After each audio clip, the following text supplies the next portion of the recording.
playing for his top 8 life here on the line.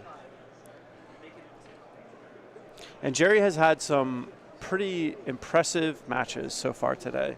We've gotten to see him a little bit, but mostly I just see him walking by us as he finishes his match early because he's just seems to smoke every opponent he's up against. One thing that I've noticed watching Gerry play this deck is he sequences everything very well. There are a lot of game actions to take when you're playing this green-white deck. You have a lot of choices on which spells to play and when to play them because you have this glut at like the 3 and 4 mana spot. Yep. And Gerry has just been sequencing his spells very, very well. Yeah, the other thing that's interesting too is this green-white tokens deck, it's actually pretty hard to play. If you make the wrong move and you don't get enough value out of your planeswalker and it dies easily, you're going to be in a pretty bad spot. So it's going to be interesting to see here how Gerry uses his planeswalkers and his Avacens and his Hangerback Walkers. All of those can be used in multiple different ways. Well, Austin's going to take a turn off and deploy Cryptolith Right. Gerry has a Sylvan Advocate. But this Eldrazi Sky Spawner for Austin is going to put 2 bodies on the battlefield, which is going to give him 2 mana from that Cryptolith Right, plus the mana from sacrificing that Eldrazi Sky Spawner. So we could see a pretty impactful turn next turn for Austin, where he's playing 2 or even 3 threats. Yeah, this is definitely a matchup where Austin is the aggressor, Gerry's a little bit of the defender, and Austin gets a mana advantage through these cards like Cryptolith Right, the Eldrazi Scions, and also cards like Collected Company and Reflector Mage. So let's see what Gerry wants to do here. Looks like he's going to, I bet he's going to make Austin sacrifice an enchantment and kill off. Well, he killed off the Eldrazi Scion. So it looks like Gerry is valuing the mana that Eldrazi Scion potentially can be more than the flying attacker of Eldrazi Sky Spawner, which is pretty interesting because the Sky Spawner is a great way to attack flyers, or excuse me, planeswalkers, but Gerry may just be in a situation where he doesn't have any planeswalkers to deploy in the near future. Yeah, looks like he also has a copy of Archangel Avacyn in his hand.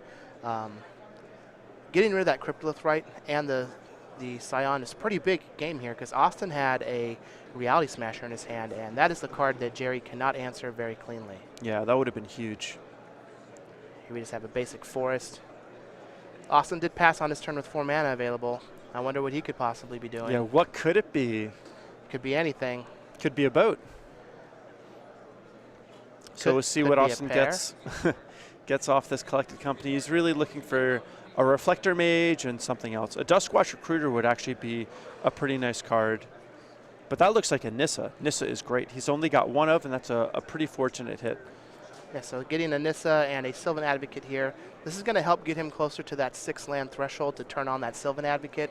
If he can get to that point before Gerry, he might be able to sneak in some damage, and that ends up making the 2 damage that he gets from that flying Eldrazi Sky Spawner even more important. Yeah, Sylvan Advocate and Nissa Vastwood Seer are certainly a match made in heaven. Those two are like 2 peas in a pod. Time and time again, we just see how insane the value you can gain is off of this Collected Company card. Yeah, but a lot of it also has to do with what cards you hit off of it. You got to have good deck construction so that you're likely to hit cards, and you also want them to be synergistic in some form. Well, here we have a Reality Smasher is going to come down for Austin. He's going to crash in with that Smasher and the Eldrazi Sky Spawner. Let's see what Gerry wants to do. He's just going to take the 7 damage. He's going to fall down to 11. He doesn't have a play on Austin's end step. But now here, once he hits 5 mana, he will have access to Archangel Avacyn. Yeah, so Gerry had a good turn 2 and a turn 3 with his Advocate and Jamoka's command, but the fact that he had nothing on turn 4 is pretty unfortunate. That's a big turn to do nothing on. Especially considering Austin has done everything. Turns Right. 2, 3, 4, and 5. Very impactful plays on the board. Yeah, so it'll be interesting to see how Gerry chooses to catch up. I think that this Archangel Avacyn is hopefully going to be a big move. Unfortunately, it's going to be telegraphed pretty clearly. Well, Gerry's going to sneak in 2 points of damage with that Sylvan Advocate. Austin is not going to block, falling to 16. He will be able to play his 6th land this turn, though, and that's going to turn on his Sylvan Advocate. Yeah, and between this Reality Smasher and the big Sylvan Advocate, even with the Archangel Avacyn, Gerry's likely to take quite a bit of damage if there's an all-out attack. Well, we have a Reflector Mage is going to bounce that Sylvan Advocate for Gerry. Austin's going to play his 6-land attack with all of his creatures. And this is big. And this is exactly why Gerry needs a card like Planar Outburst or Linvala from the sideboard, because Austin is going to put Gerry in this situation a lot, and Gerry needs ways to get out of it. It's also important to note that that Sylvan Advocate being turned on is going to make that Lumbering Falls be a pretty potent threat in the next few turns. Right. And all Gerry can do here is block the Sylvan Advocate and take 9, go to 2. He would really like to eat up one of the other creatures, but with his life total so low, he's not afforded that opportunity. So it looks like he is just going to block, go to 2, take his turn. He does have a couple copies of Declaration in Stone, so he might be able to if he could cobble something together. Unfortunately, he's not able to redeploy that Sylvan Advocate this turn. Yeah, if he could flip his Avacyn and then like a 0 Hanger Back Walker and Declaration in Stone his opponent's Sylvan Advocate, that would put him in a situation to stabilize on that board, but unfortunately he has no such play, no good way to catch up, and now we're going to be going on to the sideboard. Gerry's going to lose that game. Didn't think I'd be saying that to Austin. Let's go ahead and take a look at the sideboards and see what we think these players are going to do as we head into game 2. Gerry has 2 Declaration in Stone, 3 Planar Outburst, 2 Nissa Vastwood Seer, 2 Linvala the Preserver, a Den Protector, an Enlightened Ascetic, a 2 Stasis Snare, and 2 Secure the Waste. How do you think Gerry's going to sideboard? So I think Gerry's going to bring in the 3 Planar Outbursts and the 2 Linvalas. I was mentioning those before. I don't think he's going to be bringing in any of his other cards. I think it's just going to be those. Don't think he wants any more of the spot removal, Stasis Snare, Declaration in Stone? The Planar Outbursts are going to do a lot in the removal department. He wants to keep his Dromoka's commands because they are so good against the Cryptothrite. They're great combat tricks. And the Declaration in Stone, while it's good against its opponents, Reality Smashers, Dromoka's command is going to be good against everything else and without having to give his opponent a card. Austin has 3 copies of Matter Reshaper, 1 Reality Smasher, 2 Dromoka's Command, 3 Thought-Knot Seer, 3 Negate, and 3 Declaration Stone. How do you think Austin's going to side? So I think the way that Austin's going to sideboard is I think he's going to be bringing in the 2 Dromoka's Commands. They're both dealing with similar-sized creatures. Dromoka's Commands can be great in that situation. I also think that there's a good chance he brings Thought-Knot Seer. And the other card that I think he might bring in is the Negate. Negate can be a great way to deal with opponents' Planeswalkers. Reality Smasher also coming in for the same reason. All right, well, I do know that Gerry has a big affinity for foreign cards. If you look, he likes to play with a lot of foreign cards. And while we don't have a sale going on for foreign cards right now, we do have a weekly sale at StarCityGames.com for foil cards. So if you can get up to 50% off select foil rares and foil mythics, this is going to end, though, Monday, tomorrow, at 10:59 a.m. So you really only have a handful of hours to get in on this deal. But if you wanted to get, as we can see there, Ulamog the Ceaseless Hunger, Misdirection, Hangerback Walker, or you have a Maya Coast in foil for your deck, feel free to check out that weekly sale, StarCityGames.com, 50% off, foil rares and foil mythics. Ends Monday, 10:59 a.m. As our players here are shuffling up, Gerry Thompson, 14-0, playing to go 15-0. Why would he lose? Why would he do it? I don't know why he would ever lose. Why lose if you don't have to? But it does happen sometimes. I do want to point out here, give you a little stats. So we touched on this earlier in the cast, and Nick Miller tweeted it out. But I'm still so blown away by these stats that we want to look at it. Unreal. In 2016 for Opens, Gerry Thompson is currently 65-11 in day ones. Over 9 Opens, he has 2 9-0s, 4 8-1s, a 7-2, a 6-3, and a 2-2 drop where he decided to try some weird dredge deck in Modern, which he definitely regrets. He has 2 top 8s over that time, so he's been able to dominate day 1, but day 2 he's kind of fallen to the wayside a little bit. Not this time. He has just crushed all of day 2. Currently 14-0. He's down a game against Austin, but I'm not going to count him out until the chips actually hit the table. And it's great for Gerry. There's got to be no stress on him right now. Even if he loses, he's still going to be the highest seed. Yeah. He's literally just playing for fun. Yeah, this is just a free roll. He's playing just to see if he can go 15-0. He's just playing because he likes Magic. Well, yeah, don't we all? He's got that passion. He's got that fire in his belly. All he wants to do is game. Well, he is going to be on the play here, which is going to be pretty big. Austin was able to get quite a bit of an advantage there being on the play. Looks like both players are going to keep their hands, maybe. I think where things really fell apart for Gerry is when he didn't have a play on turn 4. Not having a play on turn 2 is a little more excusable, but having nothing on turn 4 is a big warning sign that this draw may not come together. Well, Gerry's just going to start out with a Sylvan Advocate on turn 2 after playing a Fortified Village into Plains. Austin has a Lumbering Falls. Let's see if he has a turn 2 play. He's wanting something like a Sylvan Advocate here to match. He does not. He is just going to play a Canopy Vista tap to pass the turn back to Gerry. Let's see if Gerry can capitalize on this slow start from Austin. Yeah, if Gerry could land something like a Nissa here, that would be phenomenal.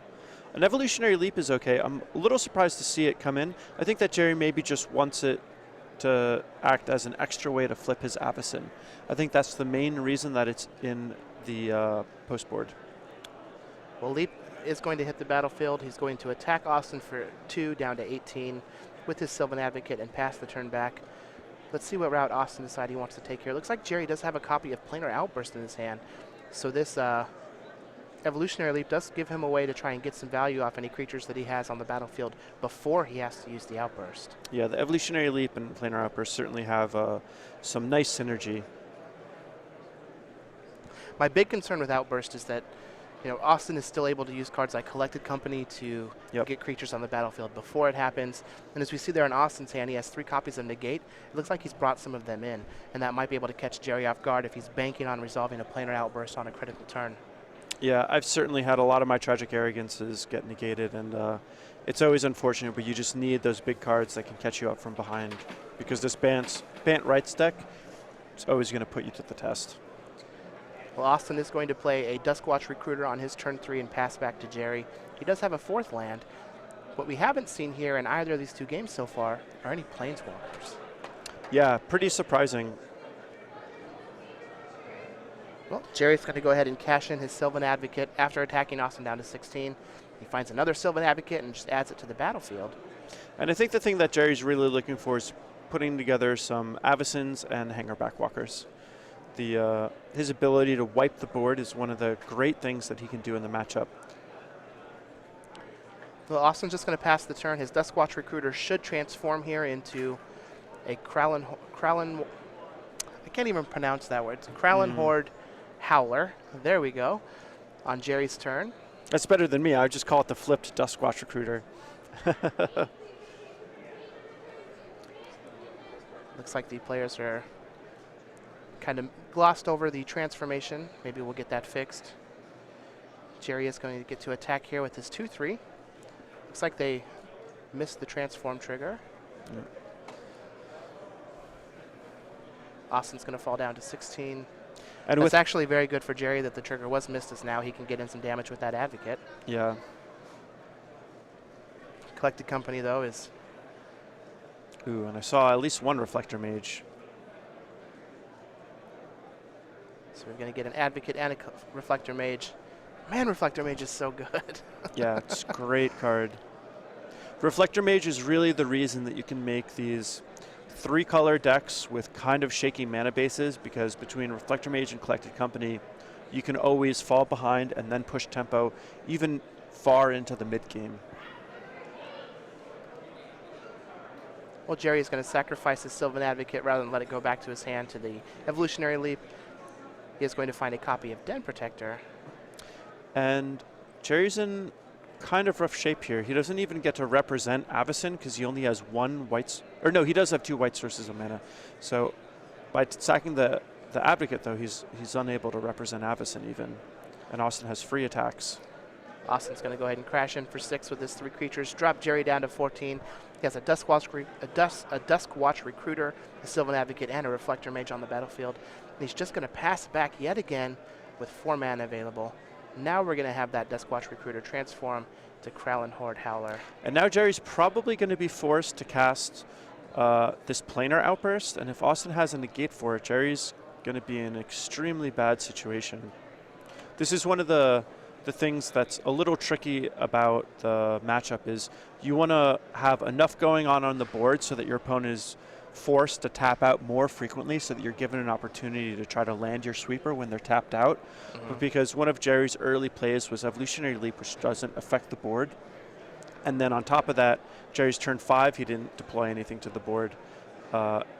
If Austin has a counter spell, Gerry's going to get blown out here. But it looks like he's going to instead go for this Den Protector. Looks like he's just going to play a Den Protector face down. Let's see if Austin has another company here. He does not. He's just sitting on that negate. Very heads-up play by Austin to try and play around some kind of sweeper. Yeah, it's pretty common for these green-white tokens decks to have Tragic Arrogance or Planar Outburst in 2 to 3 copies. And I think Austin knows that while he's ahead on the board, holding up that negate is a worthwhile endeavor.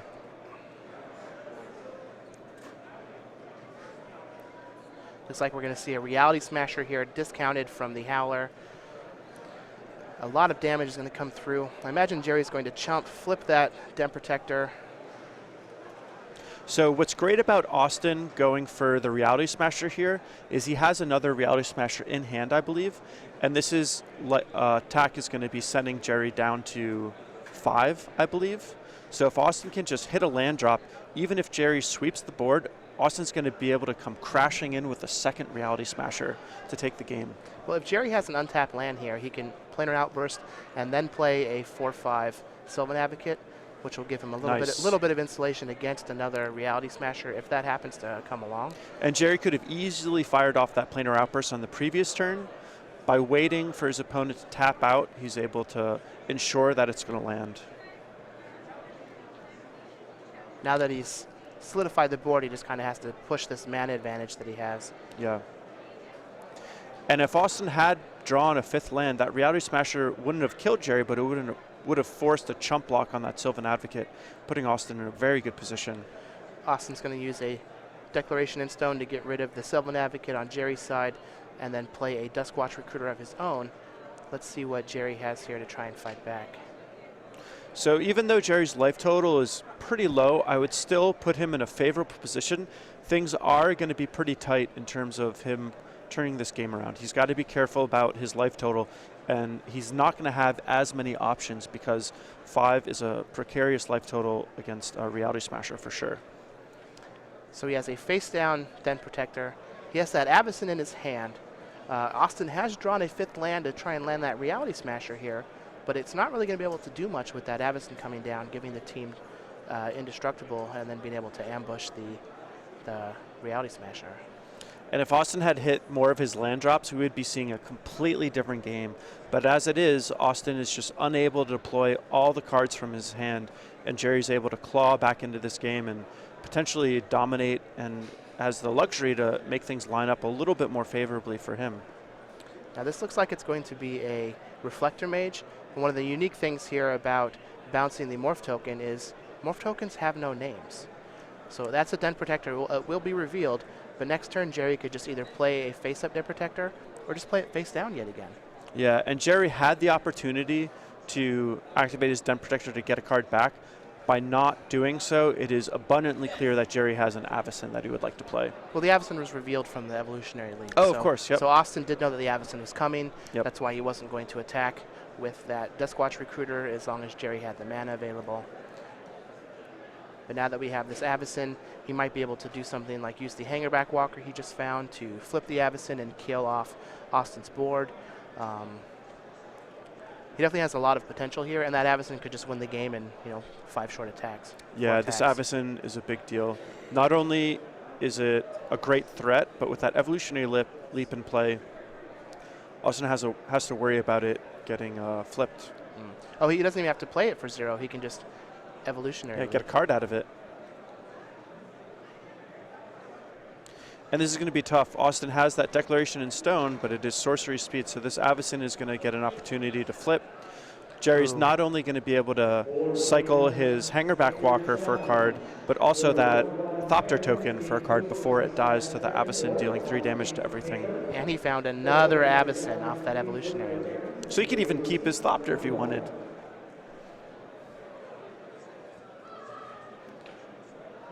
Quite a brutal sequence. Yep, he's just going to play the second Avacyn to keep his Thopter. Avacyn the Purifier is going to deal 3 damage to Austin, kill all of his creatures. And now Austin is on a very fast clock, likely drawing dead. I think the key to this game has been, well, outside of Austin missing his land drops, Gerry navigated the game to the point that has stranded this negate in Austin's hand, when that would have been the key card to stop Gerry's game plan of resolving that planar outburst. Yeah, for sure. I think that was definitely one of the key points of this game. Yeah, and Gerry had his back up against the wall, but was able to line things up, thread the needle, and it looks like he's likely to take this game. And that is the difference between being 14-0 and not, is taking the time off that turn when Austin would have been able to use the negate to play a Den Protector, block and get some value out of it, try and get Austin to tap out. Declaration of Stone is going to target that Avacyn the Purifier. Let's see if Gerry decides that he wants to get a card out of it. So Gerry gets to sacrifice a creature, and this is going to flip his Avacyn. So this means that Gerry's Avacyn is going to be a lethal threat. So it looks like Gerry just has this so long as he remembers to flip his Avacyn, and I'm sure he'll remember to do so. Oh, he's not going to remember. Okay, well. We have passed it. He has already drawn his card. So did the Declaration of Stone resolve and give him that clue? Or did he sacrifice the Avacyn to... He had the clue from the Advocate earlier. Okay. He sacrificed the Avacyn and found that copy of Nissa. Yeah. So he's going to get a Nissa. He's going to play it, get a land, transform the Nissa here. Game should be over, as that Avacyn should have transformed. Now, it could just be that he didn't transform it because he didn't want to give Austin the option of matter reshaping into like an Eldrazi Sky Spawner. Sure. So I think Jerry's just playing with his food. I don't think it's a May, so it's not something that he could have done intentionally. Yeah, I think Jerry's just playing with his food.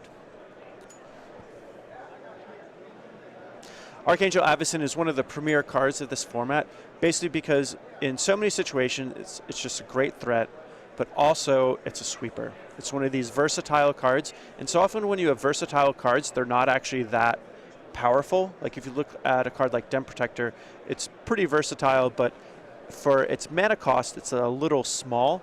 Avacyn is a big body, big impact, big sweeper, great card. Oh, Avacyn's a non-angel creature. You Oh, of course, non-angel. Jeez, I feel like as this day is going, I'm starting to fall apart a little. Yeah. Well, Gerry was able to attack for 4. He's going to sacrifice his Thopter token to that Evolutionary Leap to trigger the flip on Austin's turn, and that's when he would die. Jerry's going to even this matchup 1-1. Still on that quest for 15-0. Do we think that we're going to have any sideboard changes here for the two players? I think both players are essentially playing the same roles, and I think they're just going to shuffle their cards up, present again, and rock and roll. Now, Gerry was one of the original tokens that we did at StarCityGames.com, and since then, they have evolved significantly, and there are a bunch of cool creature collection tokens now that you can get that come on playmats, sleeves, and even in bundles. So let's take a look at the creature collection while we wait for our players to finish up sideboarding. So we have the Otter Spell, so you can get tokens of these through game night, but you can also get a playmat and sleeves through a player bundle at go.starcitygames.com/creature collection. And the other one that's available is the Tiger. Yep, that's the one I want. I already got names for them. I've decided it's Cowlin and the Boz. And the Boz? That's who those two tigers are. All right, again, so you can get these playmat, sleeves, and player bundles. Go.starcitygames.com/creature collection. Make sure you get yours today, because they do get phased out after a certain amount of time. Oh, I got to get those soon. Just go over to the dealer booth and get some. I'm sure we got tigers. Oh, yeah. I like that. So as our players here are shuffling up and getting ready to go, let's see if we can learn a little bit more about Gerry Thompson. We do know that he's trying to go for 15-0 here, but he has some impressive numbers in his SCG Tour history. Yeah, he is definitely one of the most accomplished players that we have on the Open Tour. He is. He's 32 years of age from Elk River, Minnesota. He has 20 Open top 8s with 5 wins, 7 Invitational top 8s with 2 wins. Jason Ford, a friend of his, holds the right to name his firstborn child. At one time, he had $20,000 underneath his bed in his shoebox. That is not good planning. Nope. and he currently That practices. is not a bank. Currently practices partner acrobatics. $20,000 underneath his bed in his shoebox, and that's a true story. Yeah, and it's true that your bed is not a bank. That is also a true story. Your bed. Well, I mean, even if it was, I'm not going to put my money underneath the bank. Yeah. So it sounds like Tom has beat Cedric to move on to X and 3.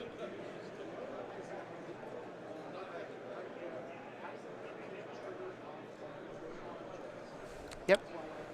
So I'm hoping both of these players this game get some good draws where they just are able to do productive things on turn 3, 4, and 5. Those are the key turns that are going to set the stage for this match. And I'm hoping both players are able to keep 7 and do impactful things on those times. So that's pretty rough for Cedric to be X and 2 and then get paired against Gerry, turn down any notion of a concession and lose. Yeah. Get paired against Tom, playing a win and in, and then losing to Tom. Yep. Yeah, well. Rough beats for Cedric Phillips. Congratulations to Tom Ross. Hopefully his tiebreakers hold up and he gets to take that very unique white-red aggressive human stack into the top 8. Not very often do you see 4 lands in somebody's mono white aggro sideboard. Yep. Yeah, either way, still a great run for Cedric. Done the coverage team proud. And, I'm sure we'll see him, whether it's in the booth or in a tournament, killing it.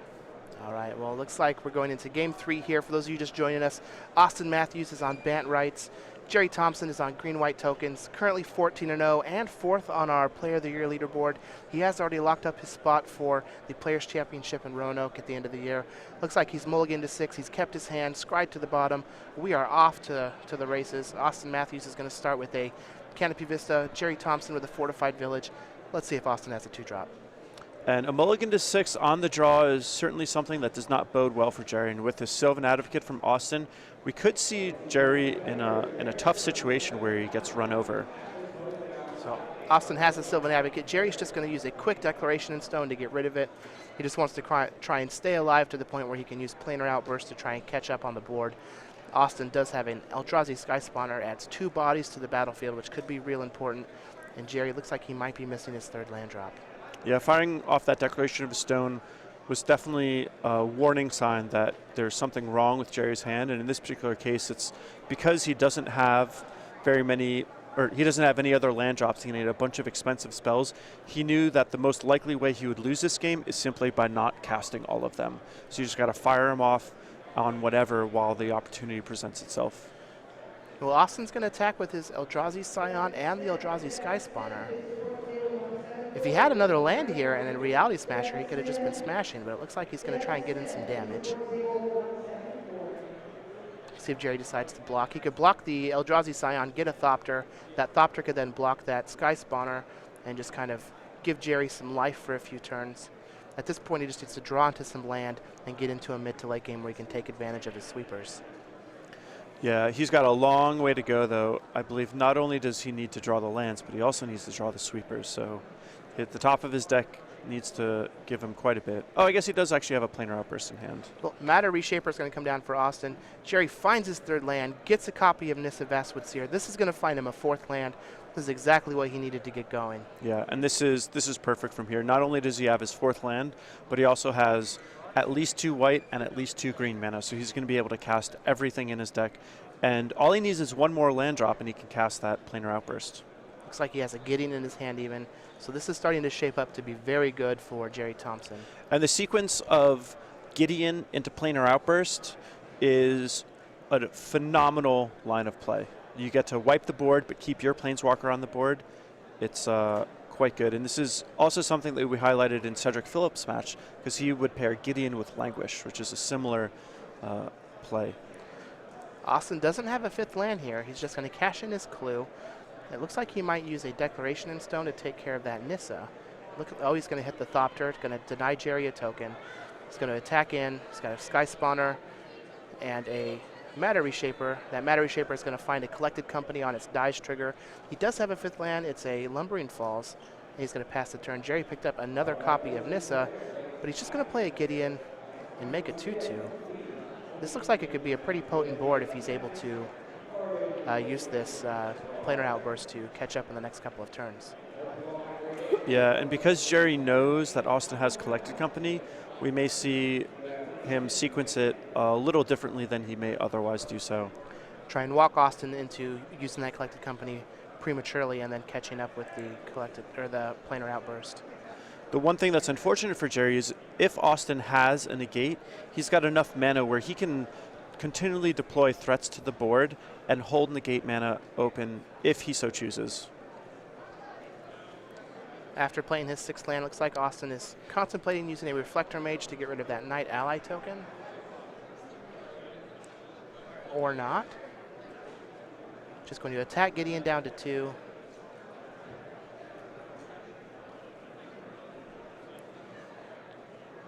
Going to play an Eldrazi Scion.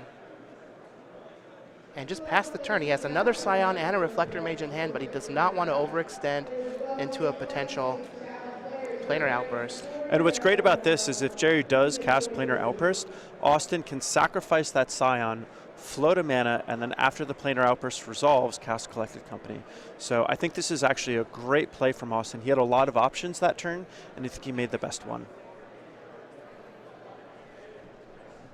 See how Gerry decides he wants to navigate this turn. He does miss his 5th land. He has another copy of Nissa in his hand, but that doesn't really help him right this turn. Yeah, what's particularly unfortunate about this is Gerry is likely to lose his Gideon on Austin's turn, and Gerry was really hoping that he could play that Gideon, have it absorb a little damage, force Austin to commit more to the board, and then sweep everything away right before that Gideon died. And unfortunately, things aren't going to play out that way.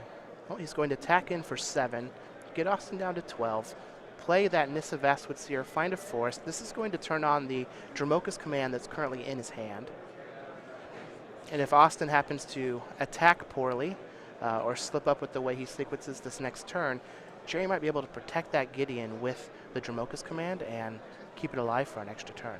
Yeah, that is definitely the #1 priority. Not only is that Gideon soaking up damage and protecting Gerry's life total, it's also going to be the one thing that he wants to keep alive until he casts that planar outburst. Well, and here we have a Collected Company is going to be fired off. This is going to get a Sylvan Advocate and a Duskwatch Recruiter for Austin. So now that Gerry knows that Collected Company has been used up, he might be enticed to use that planar outburst next turn, and that could change this game around depending on how much of his hand Austin puts down on the board. Yeah, so much of this matchup, particularly when Gerry's on the draw, is all about Gerry resolving a big sweeper, whether it's flipping an Abyssin, planar outburst, Tragic Arrogance. Those cards that can catch him up from behind are all that matters. Now, it is important to note that Austin does have a copy of Lumbering Falls on the battlefield, so even after that planar outburst, he will be able to pressure Gerry if Gerry doesn't have a Gideon sticking around providing 2/2s to block it. Right. That's what's so great about Gideon, though. You play the planar outburst, then you activate your Gideon and make a 2/2.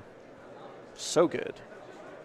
Let's see how Austin decides to navigate this turn. He is just going to go with that Lumbering Falls. He doesn't want to commit anything else to the board. He's going to take a point of damage to activate that Lumbering Falls, fall down to 11. Let's see where and how he decides to do this attack. And that Lumbering Falls is indeed a 5/5 because of that Sylvan Advocate. And this is a lot of stuff coming across the board into the red zone. It looked like the Sky Spawners were at Gideon. I'm not sure what else went towards Gideon. So looks like just the Sky Spawners at Gideon. So Gerry could put this Nissa in front of the Lumbering Falls and then use the Dromoka's command to fight off a Sky Spawner, and that will prevent maximum damage to him, save his Gideon, and then allow him to planar outburst next turn, make a token with Gideon, and keep it alive through an attack from a Lumbering Falls. Yeah, I like that sequence quite a bit. Since he knows he's going to lose the Nissa anyway if he planar outbursts, this is a good way to save himself some life points also. The other thing that's nice about this is it may bait out a negate from Austin, which is pretty nice.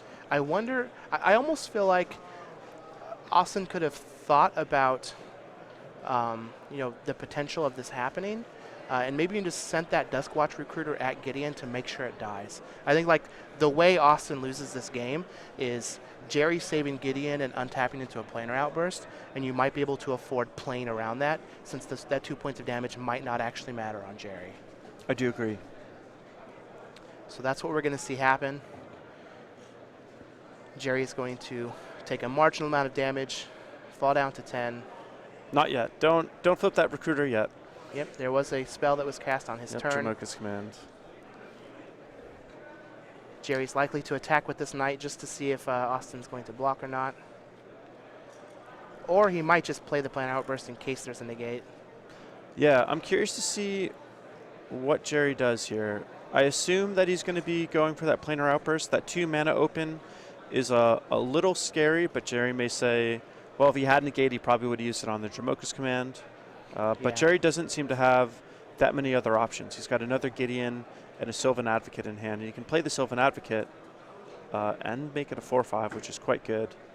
With the way Austin's been playing, with like a propensity to not overextend into this planar outburst by attacking with that Lumbering Falls last turn, I think that you're just kind of priced into using the outburst this turn. This is going to be interesting, though. He's going to attack with this Gideon. So this makes me think that Gerry isn't going to play that planar outburst. And if I'm Austin, I may actually think that Gerry doesn't even have it.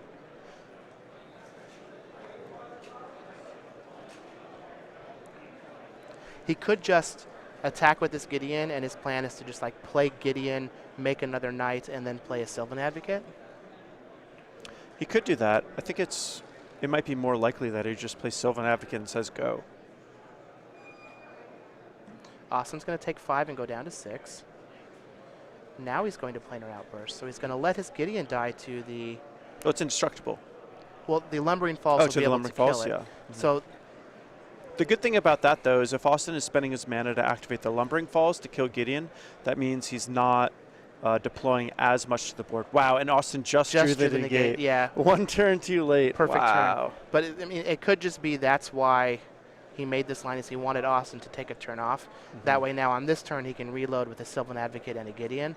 Austin finding that negate is going to be a little dampering, but he just drew a Linvala. All right, so Gideon's going to get negated.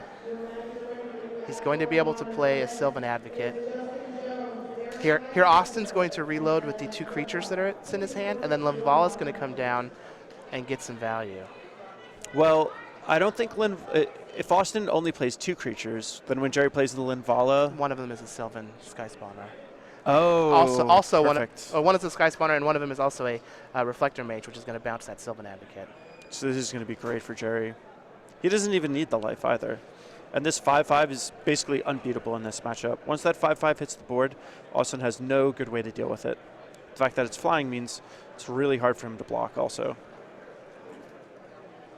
So we could be looking at a Gerry 15-0 not too long from now. Here comes the Reflector Mage. He's going to take a point of damage. He's going to play that Sky Spawner. Gerry's going to be able to make a 5/5 here. That also comes along with a 3/3. Oh, and this Linvala is going to be back-breaking. Oh, man. Jeez. Not going to gain any life. 2 flyers. 2 lethal attackers. But he is going to get a 5/5 flyer and a 3/3 flyer. And this is going to be very good for Gerry Thompson. And Austin, I believe, is hellbent. So he's got to draw something real good off the top right now. Collect a Company?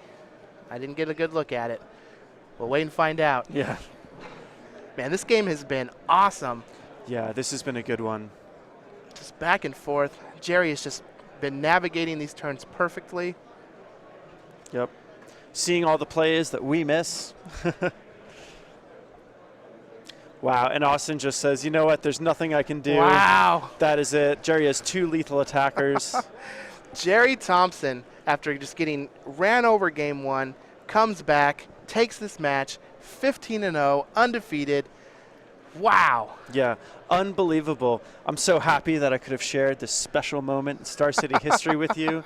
Gerry has to be the first one to go undefeated on a whole Swiss for Open. I don't even know for Opens. We'll have to get think Nick so. Miller on the so. line and figure that out. Maybe someone else has done it, but that was phenomenal. And the one question I have is, I wonder how many games Gerry lost, because I know he only lost 1 game on day 1, And I wonder how many games he lost on day 2.